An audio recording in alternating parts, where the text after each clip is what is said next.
Want ChatGPT to sound more technical and knowledge focused?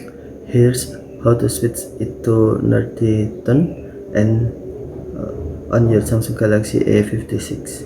Open the ChatGPT app.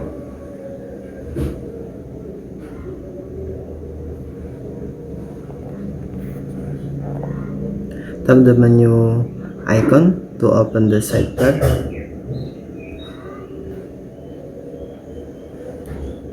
Tap your profile name at the bottom. Select Personalization.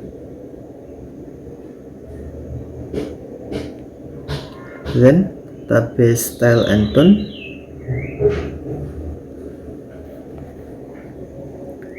From the available tone option, choose Nerdy.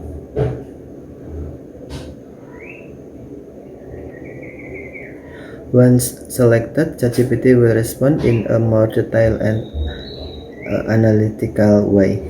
You may notice more technical explanations, deeper insight, and a slightly academic style.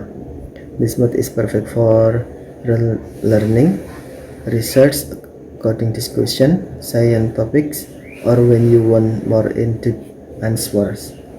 If you ever prefer shorter or more casual response, you can return to the same menu and change the tone anytime.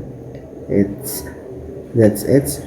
Your ChatGPT is now set to nerdy mode on your Samsung Galaxy A56. And then to save, tap check icon. Okay, thanks for watching. Have a nice day.